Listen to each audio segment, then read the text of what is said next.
नमस्कार साथियों, मैं श्यामा मिश्रा और आपका मेरे चैनल में हार्दिक स्वागत है। आज हम लोग एक महत्वपूर्ण टॉपिक अभिप्रेरणा, मोटिवेशन, इस पर चर्चा करेंगे। आज अगर देखा जाए तो इस मल्टीमीडिया के युग में मोटिवेशन का बहुत ज़्यादा क्रेज़ चल रहा है ना। क्योंकि मोटिवेशन होता क्या है आखिरकार? मोटिवेशन क्या है या अभिप्रेरणा हम कहें तो ये एक प्रकार का उत्तेजक होता है। और कैसा उत्तेजक होता है? तो ये एक आंतरिक उत्तेजक होता है। इसका रोल क्या होता है? तो इसका रोल होता है क्या कि व्यक्ति को क्रियाशील करना, है ना। मोटिवेशन का मतलब क्या होता है? क्रियाशील करना। आज मोटिवेशन के ही क्षेत्र में, अभिप्रेरणा के ही क्षेत्र में कितने लोगों ने अपना करियर बना रखा है। जैसे इसमें से एक फेमस नाम है संदीप माहेश्वरी का। इसके बाद भी जितने चैनल यूट्यूब पे चल रहे हैं, जो टीचर्स हैं, वो लोग अपना ये टीचिंग वीडियो बनाने के साथ साथ मोटिवेशनल वीडियो पर भी कार्य कर रहे हैं।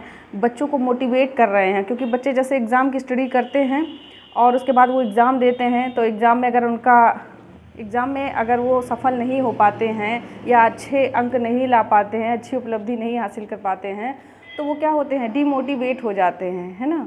तो ऐसी स्थिति में क्या होता है कि एक जो शिक्षक होता है वो उसे मोटिवेट करता है, यानी कि दोबारा से मूव करो, दोबारा से गति करो, ताकि दोबारा से फिर से तैयारी करो और आगे आप सफल होगे। जिस कारण से हम असफल हुए हैं उस कारण को पकड़ो और उस कारण पे मेहनत करो, जिससे आगे आपको सफलता मिल सके। तो एक तरीके से मोटिवेशन क्या होता है कि उठो और कार्य करो। मोटिवेशन का मतलब क्या होता है? ये एक आंतरिक उत्तेजक होता है जो हमें उत्तेजित करता है। किसके लिए? कार्य करने के लिए, हमें हमारे लक्ष्य तक पहुंचने के लिए। अब प्रश्न ये होता है कि ये जो उत्तेजक होता है, जो मोटिवेशन है, अभिप्रेरणा जो है, जिसको हमने बोला ये एक आंतरिक उत्तेजक है, तो ये उत्तेजक कार्य कैसे करता है? तो इसके लिए क्या होता है कि अभिप्रेरणा काम तभी करेगी जब हमारे पास क्या होता है, कोई ना कोई आवश्यकता होनी चाहिए, है ना। अभिप्रेरणा तभी जागृत होती है, तभी ज़्यादा उत्तेजित होती है जब उसके सामने कोई ना कोई आवश्यकता होती है। जब हमारे सामने कोई आवश्यकता होती है तब हम क्या करते हैं कि दुगनी तेज़ी से मेहनत करते हैं, है ना, ज़्यादा गति से कार्य करते हैं, ताकि हम उस आवश्यकता को शांत कर सकें, उस आवश्यकता की पूर्ति कर सकें। तो अभिप्रेरणा की एक तरीके से अभिप्रेरणा की जननी कौन है? आवश्यकता, ठीक है। तो अभिप्रेरणा का मतलब ही होता है कि मूव करना होता है, वर्क करना होता है, व्यक्ति को उत्तेजित करना है ताकि वो अपने लक्ष्य को प्राप्त कर ले, है ना। कई बच्चों को हम लोग क्या करते हैं, जैसे बच्चे वर्क कर रहे हैं, बच्चा कोई कार्य कर रहा है, वो उसका करने में मन नहीं लग रहा है या सुस्त हो रहा है, तो हम लोग क्या उसको मोटिवेट कर देते हैं कि बेटा इतना कर लो, उसके बाद फिर रेस्ट कर लेना। तो एक तरीके से उसमें एक नई एनर्जी आ जाती है और वो उसके बाद अपने कार्य को कंटिन्यू कर लेता है। तो अभिप्रेरणा क्या है? एक आंतरिक उत्तेजना है। जनरेट कैसे होती है? किसी आवश्यकता के आने पर। जब हमारे सामने कोई आवश्यकता होती है तो हम क्या हो जाते हैं, उत्तेजित होते हैं उस आवश्यकता को पूरा करने के लिए। तो देखते हैं अभिप्रेरणा पे विस्तृत जो पूरा आज का वीडियो बनेगा, उसमें हर एक चीज़ क्लियर हो जाएगी कि अभिप्रेरणा है क्या, कैसे कार्य करती है, ठीक है। तो आइए अपने टॉपिक पर चलते हैं। देखिए, अभिप्रेरणा शब्द जो है, सबसे पहले देख लेते हैं कि अभिप्रेरणा शब्द जो है उसकी उत्पत्ति कैसे हुई। तो अभिप्रेरणा शब्द जो है वो अंग्रेजी भाषा के मोटिवेशन शब्द का क्या है, रूपांतरण है।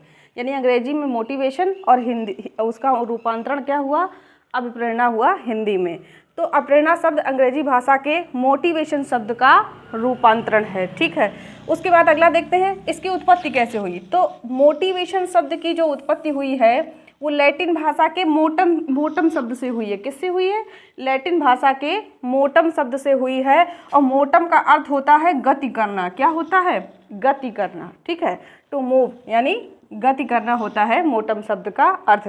तो सीधे से परीक्षा में प्रश्न पूछ लेता है कि मोटिवेशन शब्द किससे बना हुआ है, लैटिन भाषा के किस शब्द से बना हुआ है।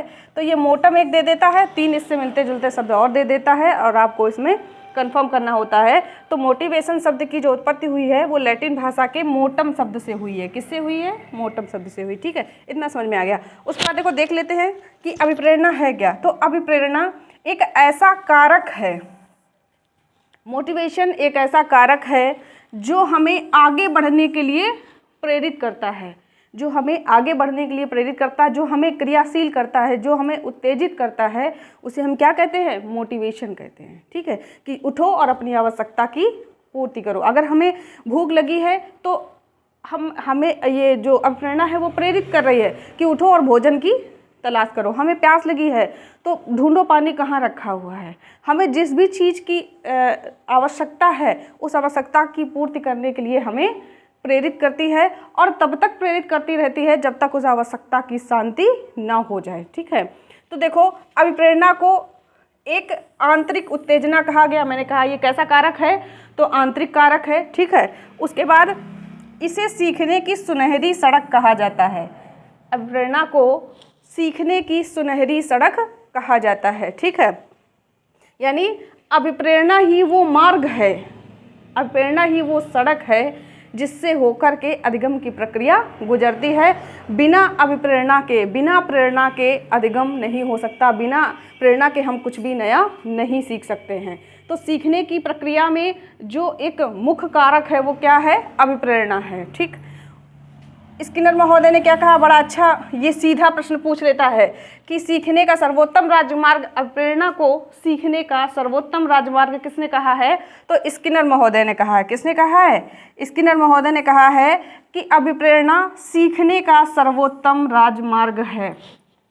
ऐसे ही प्रश्न बिल्कुल हूबहू उतार के रख लेते हैं कि अभिप्रेरणा को सीखने का सर्वोत्तम राजमार्ग कहा जाता है। किसने कहा है? या अभिप्रेरणा सीखने का सर्वोत्तम राजमार्ग है, स्किनर ने कहा। ठीक है, उसके बाद देखो एक डेफिनेशन है गुड महोदय की, इंपॉर्टेंट है, हम लिखे दे रहे हैं।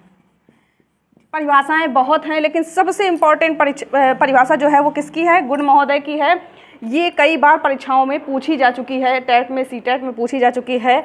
परिभाषा है कि किसी कार्य को प्रारंभ करने, जब हम कोई कार्य प्रारंभ करते हैं, जारी रखने और उसको निरंतर जारी रखते हैं और नियमित करने की जो प्रक्रिया है उसे क्या कहते हैं? अभिप्रेरणा। यानी अभिप्रेरणा कैसे कार्य करती है? किसी कार्य को आपने शुरू किया, उसके बाद उसको करते जा रहे हो और तब तक करोगे जब तक आपकी आवश्यकता की पूर्ति नहीं हो जाएगी। ठीक है, तो अभिप्रेरणा जो है वो आवश्यकता से शुरू होती है और आवश्यकता पूर्ति पर खत्म होती है। ठीक है, अभिप्रेरणा क्या है? आवश्यकता से शुरू होती है और आवश्यकता पूर्ति तक, जब तक आवश्यकता की पूर्ति नहीं हो जाएगी तब तक अभिप्रेरणा बंद नहीं होगी। ठीक है, तब तक ये जो अभिप्रेरणा नामक कारक है, अभिप्रेरणा नामक उत्तेजक है, वो शांत नहीं होगा जब तक आवश्यकता की पूर्ति नहीं हो जाएगी। तो गुड महोदय की जो डेफिनेशन है, किसी कार्य को प्रारंभ करने, जारी रखने और नियमित करने की प्रक्रिया को क्या कहते हैं? अभिप्रेरणा कहते हैं। बहुत इंपॉर्टेंट है, वेरी इंपॉर्टेंट, लिख लो। ठीक है, उसके बाद अन्य परिभाषाएं आती हैं। उसमें एक डेफिनेशन है आपकी मैकडूगल की, तो 3 नंबर पर आती है मैकडूगल की डेफिनेशन। मैकडूगल ने क्या कहा कि अभिप्रेरणा शारीरिक व मनोवैज्ञानिक दशा है। अभिप्रेरणा क्या है? शारीरिक व मनोवैज्ञानिक दशा है जो हमें किसी कार्य को करने के लिए प्रेरित करती है। ये एक शारीरिक और मनोवैज्ञानिक दशा है जो हमें किसी कार्य को करने के लिए प्रेरित करती है। पहले नंबर पर गुड महोदय की डेफिनेशन है, दूसरे नंबर पर मैकडूगल की डेफिनेशन है। उसके बाद अन्य डेफिनेशन है वो हम लोग देख लेते हैं। स्क्रीनशॉट ले लीजिए आप लोग। देखिए लावेल महोदय ने क्या कहा है कि अभिप्रेरणा एक मनोवैज्ञानिक व आंतरिक प्रक्रिया है। अभिप्रेरणा क्या है? एक मनोवैज्ञानिक प्रक्रिया है और साथ में कैसी है? आंतरिक है, जो आवश्यकता से आरंभ होती है और आवश्यकता पूर्ति तक चलती रहती है। मैंने कुछ देर पहले ही बताया था कि अभिप्रेरणा का कार्य क्या होता है? आवश्यकता से शुरू होता है और आवश्यकता पूर्ति तक चलती रहती है। ये डेफिनेशन किसकी है? लावेल महोदय की, कि अभिप्रेरणा आवश्यकता से प्रारंभ होकर आवश्यकता पूर्ति तक चलती रहती है। ये एक मनोवैज्ञानिक प्रक्रिया है और आंतरिक प्रक्रिया है। ठीक है, क्रैच व क्रैचफील्ड ने एक डेफिनेशन दी है। देखिए क्या कहा है, बहुत शॉर्ट और बहुत सॉलिड है, कि अभिप्रेरणा हमारे क्यों का उत्तर देती है। क्रैच व क्रैचफील्ड की डेफिनेशन है कि अभिप्रेरणा हमारे क्यों का उत्तर देती है। यानी अगर हमें भूख लगती है तो क्यों लगती है, हम कोई भी कार्य करते हैं तो क्यों कार्य करते हैं, तो वो उसका जो उत्तर मिलता है उस उत्तर के बाद हम लोग क्या होते हैं, क्रियाशील होते हैं कि हमें भूख लगी तो हमें भोजन चाहिए तो हम भोजन की तलाश करने लगते हैं, हमें नींद लगी है तो हमें बिस्तर चाहिए तो हम बिस्तर की तलाश करने लगते हैं। तो अप्रेरणा क्या है, सीखने में रुचि उत्पन्न, अप्रेरणा हमारे क्यों का उत्तर देती है, ऐसा किसने कहा है, क्रैच व क्रैचफील्ड ने कहा है। ठीक है, क्रो एंड क्रो ने क्या कहा है, देखो बिल्कुल सॉलिड बता रही हूँ मैं, क्रो एंड क्रो ने कहा है कि अभिप्रेरणा सीखने में रुचि उत्पन्न करती है। क्या कहा है क्रो एंड क्रो ने, अभिप्रेरणा सीखने में रुचि उत्पन्न करती है। अगर किसी बच्चे के अंदर इंटरेस्ट नहीं है तो हम उसे सिखा नहीं सकते हैं, क्योंकि जब तक अभिप्रेरणा नहीं होगी, जब तक वो प्रेरित नहीं होगा, जब तक वो तत्पर नहीं होगा, तब तक किसी भी व्यक्ति को, बालक तो छोड़ दीजिए, किसी भी व्यक्ति को आप कुछ भी सिखा नहीं सकते हैं जब तक उसके अंदर रुचि उत्पन्न नहीं होगी। जब तक वो किसी कार्य को करने में इंटरेस्ट नहीं लेगा तब तक वो किसी कार्य को कर ही नहीं सकता है। तो क्रो एंड क्रो ने क्या कहा है कि अप्रेरणा सीखने में रुचि उत्पन्न करती है। जो भी आप सीखने जा रहे हो, जो भी आप करने जा रहे हो, तो एक ऐसी इंटरनल उत्तेजना जनरेट होती है जो कि आपको उस कार्य के प्रति क्या करती है, आपका लगाव उधर करती है, आपके अंदर इंटरेस्ट जगाती है। और सीधी सी बात है, किसी भी कार्य में अगर हम इंटरेस्ट लेते हैं तो मेरा जो ध्यान होगा वो भी उस पर होगा। ठीक है, तो वो कार्य जो है वो सुव्यवस्थित होगा और उसके पूरे होने के जो चांस होते हैं वो जल्दी हो जाते हैं। मान लीजिए हमने अपने जीवन में कोई भी लक्ष्य रखा है, अब उस लक्ष्य के प्रति सबसे पहले तो हमारे अंदर इंटरेस्ट होना चाहिए।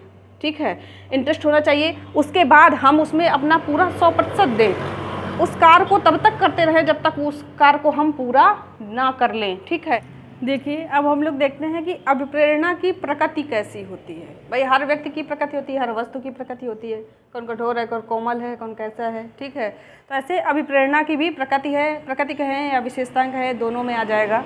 ठीक है, ये जो पॉइंट है ये इतने महत्वपूर्ण हैं, प्रश्न इन्हीं से अधिकतर यहीं से बनते हैं।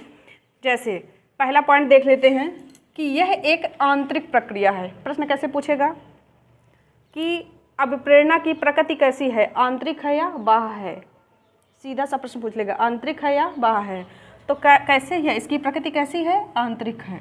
ठीक, अगला पॉइंट है जो ये कहाँ से प्रारंभ होती है, आवश्यकता से। चार ऑप्शन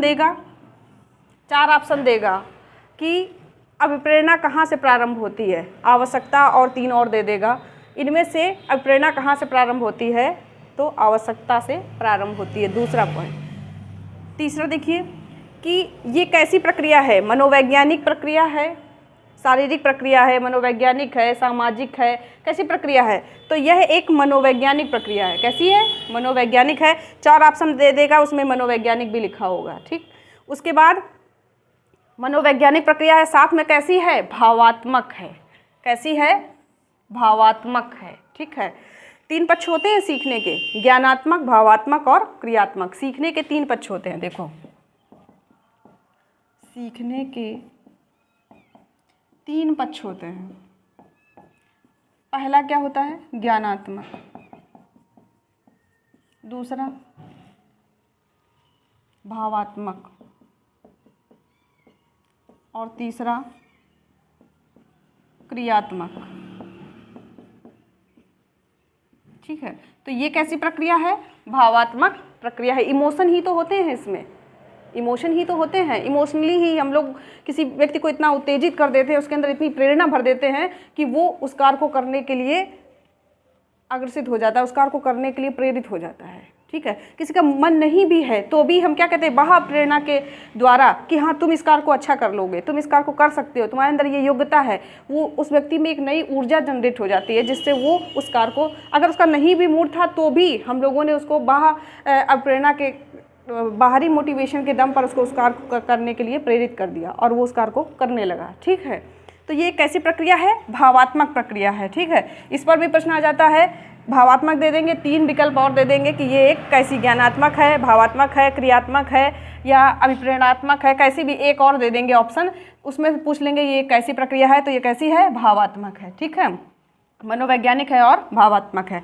चौथा पॉइंट देखो, यह एक क्रमिक प्रक्रिया है, यानी इसमें क्या होता है कि किसी भी आवश्यकता की पूर्ति के लिए जो हम कार्य करते हैं वो कैसे करते हैं, क्रम बाय क्रम करते हैं। ठीक है, कंटिन्यू करते हैं, क्रम बाय क्रम करते हैं। उसके बाद देख लीजिए पांचवा हमने पॉइंट रखा है कि ये साधन है या साध है, या ये साध है या साधन है। साध माने क्या होता है? उद्देश्य, उद्देश्य या लक्ष्य कहें, ठीक है। तो ये क्या लक्ष्य है? अब प्रेरणा लक्ष्य होती है? लक्ष्य नहीं होती, ये क्या होती है? साधन, जिसके दम पर हम अपने उद्देश्य की पूर्ति करते हैं। अभी प्रेरणा क्या है? एक साधन है। अभी प्रेरणा एक साधन है जिससे साध्य को प्राप्त किया जाता है, साध्य को प्राप्त किया जाता है। साध्य क्या होता है? साध्य मतलब क्या होता है? उद्देश्य या लक्ष्य। ऐसे भी आ जाता है, ऐसे प्रश्न पूछेगा कि अब प्रेरणा जो है वो साध्य है या साधन है, तो क्या है? साधन, ठीक है, साध्य नहीं। अगला पॉइंट देखो, ये कैसी प्रक्रिया है? सतत है या असतत है? सतत असत देंगे और या दोनों दे देंगे, सतत भी है असतत भी है, या इनमें से कोई नहीं ऐसे विकल्प आएगा। तो अब प्रेरणा एक सतत प्रक्रिया है, क्योंकि जब अब प्रेरणा बंद होगी तो आपका कार्य भी बंद हो जाएगा। अब प्रेरणा अगर बंद हुई तो आपका कार्य भी बंद हो जाएगा, ठीक है। तो ये कैसी प्रक्रिया है? सतत प्रक्रिया है। उसके बाद ये एक कैसी प्रक्रिया है? गतिक प्रक्रिया है, हमेशा कंटिन्यू चलती रहती है, तब तक चलती रहेगी जब तक आवश्यकता की पूर्ति नहीं हो जाएगी। यह एक चयनात्मक प्रक्रिया है। अब इसमें क्या होता है कि हमें चयन करना होता है कि हमारी आवश्यकता किस क्षेत्र से रिलेटेड है। जैविक क्षेत्र से है, यानी जो हमारी जैविक आवश्यकताएं होती हैं, भूख, प्यास, नींद, है ना, काम, जैविक आवश्यकता है, या हमारी सामाजिक आवश्यकता है, किस टाइप की, या व्यवहारिक आवश्यकता है, किस टाइप की आवश्यकता है। तो जिस हिसाब की आवश्यकता होगी, ठीक है, उसी हिसाब की प्रेरणा होगी, उसी हिसाब का की उत्तेजना हमारे शरीर में जनरेट होगी, ठीक है। तो ये कैसी है? चयनात्मक प्रक्रिया है। इसमें चयन करना पड़ता है कि आवश्यकता किस सेक्टर की है। उसके बाद देख लीजिए, ये कैसी होती है? उत्साहवर्धक होती है, हमारे अंदर इतनी एनर्जी भर देती है, इतना उत्साह क्रिएट कर देती है, जिससे हम अपने आवश्यकता की पूर्ति करने लगते हैं, अपने लक्ष्य की ओर अग्रसित होने लगते हैं। तो ये कैसी होती है? उत्साहवर्धक होती है। अगला देखिए, ध्यान केंद्रित करने में सहायक, हमारा आसानी से लक्ष्य की ओर हमारा ध्यान अट्रैक्ट करती है। कौन? अभिप्रेरणा, यानी कि हमें ये बनना है, हमें ये करना है तो हमें अपना केवल लक्ष्य दिखाई देता है, यानी हमारा ध्यान पूरा कहाँ होता है? हमारे आवश्यकता पर होता है कि इस आवश्यकता की हमें पूर्ति करना है। तो ध्यान केंद्रित करने में ये महत्वपूर्ण भूमिका निभाती है। रुचि जनरेट करने में, अपने टारगेट के प्रति, जो भी हमने टारगेट निर्धारित किया है उसके प्रति इंटरेस्ट हमारे अंदर लाने में महत्वपूर्ण भूमिका निभाती है। कौन? अभिप्रेरणा। जीवन में मोटिवेशन का होना बहुत ज़रूरी है। हम हमेशा जो भी कार्य करते हैं हमेशा मोटिवेशन के रूप में ही करते हैं। जब तक हम मोटिवेट नहीं होते तब तक हम कोई कार्य नहीं कर सकते हैं। हर कार्य, चाहे वो हमारे जीवन की दैनिक आवश्यकताओं से जुड़ा क्यों ना हो, लेकिन वो हम इतनी बार दोहराते हैं कि वो हमारा हैबिचुअल हमें लगने लगता है। हमें समझ में नहीं आता कि कहाँ प्रेरणा काम कर रही है। समझ में कहाँ आता है? जहाँ हम बाहरी रूप से, जब हम कोई सामाजिक क्षेत्र का कार्य करते हैं, कोई अपने करियर के रिलेटेड कोई निर्णय लेते हैं, कोई वर्क करते हैं, तब समझ में आता कि हाँ हम प्रेरित हैं या नहीं है। बल्कि अभिप्रेरणा हर जगह कार्य करती है, चाहे वो दैनिक जीवन हो, चाहे आपका व्यवहारिक हो, चाहे सामाजिक हो, हर जगह मोटिवेशन का कार्य होता है। अब हम देखेंगे अभिप्रेरणा के प्रकार। ये चीज़ जो हमने आपको ये 9-10 पॉइंट दिए हैं, बहुत ध्यान से इनको देखना है, प्रश्न परीक्षा में यहीं से बनते हैं, ठीक है। मुख्य है ये पूरे चैप्टर का। देखिए, अभिप्रेरणा के प्रकार देख लेते हैं। तो अभिप्रेरणा के 2 प्रकार हैं, पहला आंतरिक अभिप्रेरणा और दूसरा बाह्य अभिप्रेरणा, ठीक है। पहला आंतरिक अभिप्रेरणा और दूसरा बाह्य अभिप्रेरणा। प्रेरणा या अभिप्रेरणा एक ही चीज़ होती है, कंफ्यूज नहीं होना है, ठीक है। तो 2 प्रकार होते हैं, आंतरिक अभिप्रेरणा और बाह्य अभिप्रेरणा। अब देखो जरा, आंतरिक अभिप्रेरणा क्या कौन होती है? जहाँ हम स्वयं प्रेरित होते हैं उसे आंतरिक अभिप्रेरणा कहते हैं, और जहाँ हम दूसरों के कारण प्रेरित होते हैं या दूसरा कोई हमें प्रेरित करता है, वो कैसी होती है? बाह्य प्रेरणा होती है। आंतरिक प्रेरणा यानी स्वयं जनरेट हो, और बाह्य प्रेरणा यानी कोई दूसरा जनरेट करे, ठीक है। 2 कारक होते हैं। आंतरिक अभिप्रेरणा को हम लोग सकारात्मक अभिप्रेरणा कहते हैं। जन्मजात अभिप्रेरणा भी कही जाती है, क्योंकि जन्म से हमारे अंदर होती है। प्राकृतिक अभिप्रेरणा कहते हैं इसको, अनसीखी हुई अभिप्रेरणा, क्या कहते हैं, अनसीखी हुई अभिप्रेरणा। और किसने कहा, ये वुडवर्थ ने, कि आंतरिक अभिप्रेरणा अनसीखी हुई अभिप्रेरणा होती है, इसमें हमें सीखने की आवश्यकता नहीं पड़ती है, ये हमारे अंदर जन्मजात होती है, ठीक है। क्योंकि ये किस पर आधारित होती है, मूल प्रवृत्ति पर आधारित होती है, हमारे अंदर की जो मूल प्रवृत्तियां हैं उन पर आधारित होती है कौन, आंतरिक अभिप्रेरणा, ठीक है। अच्छा, क्या होता है कि आंतरिक, अब जब हम स्वयं प्रेरित होते हैं तो हमें सुख की प्राप्ति होती है, यानी हम प्रेरित है तो हम अपने जो आवश्यकता है उसकी पूर्ति कर लेंगे तो उससे हमें सुख मिलेगा, प्रसन्नता मिलेगी, ठीक है।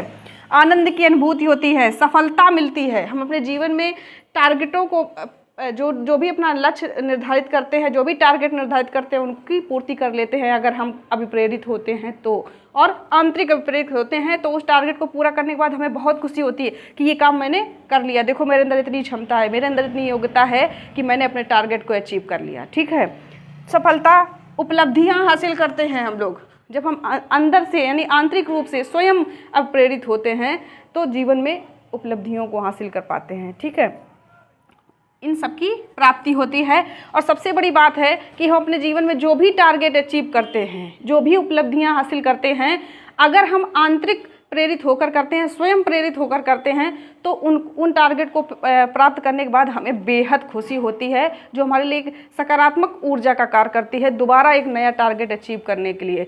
और इसके विपरीत जो बाह्य अभिप्रेरणा है, जिसको हम लोग नकारात्मक अभिप्रेरणा भी कहते हैं। नकारात्मक क्यों कहते हैं, क्योंकि ये क्या है, ज़बरदस्ती हमें अभिप्रेरित किया जाता है, हमें हमारे टारगेट अचीव करने के लिए, हमें हमारे उद्देश्य अचीव करने के लिए, हमें हमारे जीवन में जो भी उपलब्धियां हासिल करना है उन उपलब्धियों को हासिल करने के लिए जब हमें कोई बाहरी अभिप्रेरित करता है, जो कोई बाहरी हमें प्रेरणा देता है, हमारे अंदर ऊर्जा का संचार करता है, तो उसे नकारात्मक अभिप्रेरणा कहा जाता है, ठीक है। क्योंकि यहाँ हम स्वयं प्रेरित नहीं होते हैं, कोई बाह्य कारक हमें, कोई बाहरी वस्तु, कोई बाहरी व्यक्ति हमें मोटिवेट करता है।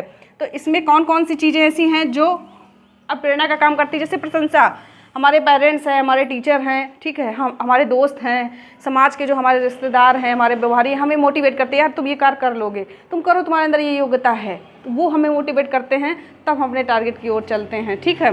कभी कभी हम प्रिपेयर नहीं होते हैं, आंतरिक जो अभिप्रेरणा है वो पूरी नहीं होती है, हमारा मन नहीं है कि नहीं मैं नहीं कर पाऊँगी, या हम अपना स्वयं का मूल्यांकन नहीं कर पाते हैं, तो बाहरी हमें फोर्स करते हैं कि नहीं तुम करो, तुम कर लोगे, ठीक है। तो प्रशंसा के द्वारा, दंड के द्वारा, एक बच्चा जो है वो कोई कार्य जब नहीं करता है तो क्या है, पेरेंट है या टीचर है, दंड का भी सहारा लेते हैं, ठीक है। कि फिजिकली दंड नहीं, दंड के भी कई प्रकार होते हैं, मेंटली, फिजिकली, सोशल, हर टाइप का दंड होता है। तो दंड का सहारा लिया जाता है कि किसी तरीके से तुम अपने लक्ष्य को पूरा करो, ठीक है। पुरस्कार का, कि अगर तुम ऐसा कार्य कर लोगे, ये चीज़ हासिल कर लोगे, कक्षा में अच्छी उपलब्धि ला लो, कक्षा में अच्छे अंकों से पास हो जाओगे तो तुम्हें ये पुरस्कार मिलेगा, ठीक है। तुम्हें बाइक देंगे, मोबाइल देंगे, स्कूटर देंगे, जो भी देंगे, पुरस्कार के द्वारा आपको प्रेरित करने का प्रयास किया जाता है, ठीक है। दबाव में, कि अगर तुम देखो उनका लड़का इतने अच्छे नंबर से पास हो गया, अगर तुम इतने अच्छे नंबर से पास नहीं हो पाए तो मेरी बेइज्जती हो जाएगी, या तुम्हें इतने अच्छे नंबर लाने पड़ेंगे, दबाव के कारण अभिप्रेरणा को जनरेट किया जाता है, ठीक है। प्रभाव से, कभी कभी दूसरे को देख करके, यार उन्होंने तो इतनी कम एज में इतनी उपलब्धि हासिल कर ली, इतना नाम कर लिया, इतना पैसा कमा लिया, मुझे भी ऐसा करना है, उन्हें देखकर हम प्रेरित हो जाते हैं, ठीक है। यहाँ भी कैसी प्रेरणा है, बाह्य प्रेरणा है, याद रखना, किसी दूसरे को देखकर जब हम प्रेरित होते हैं तो वो कैसी प्रेरणा होती है, बाह्य प्रेरणा होती है, आंतरिक नहीं, ठीक है। और लक्ष्य या उद्देश्य, जब हम हमारे जीवन में कोई लक्ष्य या उद्देश्य को देखकर हम प्रेरित होते हैं तो वो भी कैसी होती है, नकारात्मक प्रेरणा होती है या बाह्य प्रेरणा के अंतर्गत आती है। आंतरिक प्रेरणा तो क्या होती है कि हमें सिर्फ वर्क करना है, अपने लक्ष्य की पूर्ति करना है स्वयं, और जब कोई बाहरी किसी दबाव में, प्रशंसा में के कारण जब हम कोई कार्य करते हैं तो वो कैसी होगी, नकारात्मक अप्रेरणा होगी। तो अप्रेरणा के ये दो प्रकार हैं, एक आंतरिक प्रेरणा और एक बाह्य प्रेरणा। एक सीधी सी बात है कि जब हम स्वयं अपने दम पर स्वयं प्रेरित होकर कोई कार्य, कोई टारगेट, कोई उद्देश्य की प्राप्ति करते हैं तो हमें बेहद सुख मिलता है, आनंद का अनुभूति होती है, ठीक है। हमारे अंदर का कॉन्फिडेंस जो है, आत्मविश्वास वो बढ़ता है। और वही जब कोई बाहरी कारक, कोई बाहरी वस्तु, कोई बाहरी व्यक्ति हमें प्रेरित करता है, किसी भी प्रकार से करता है, और हम अपने टारगेट को पूरा कर लेते हैं तो खुशी तो मिलती है कि हाँ अपने जीवन में उपलब्धि हासिल, लेकिन ये कि इसका श्रेय किसी और को जाता है। और जब हम स्वयं अपने आप प्रेरित होकर कोई कार्य करते हैं तो उसका श्रेय हमें जाता है, ठीक है। उम्मीद करते हैं दोनों चीज़ें आपको समझ में आ गई होंगी। आगे चलते हैं।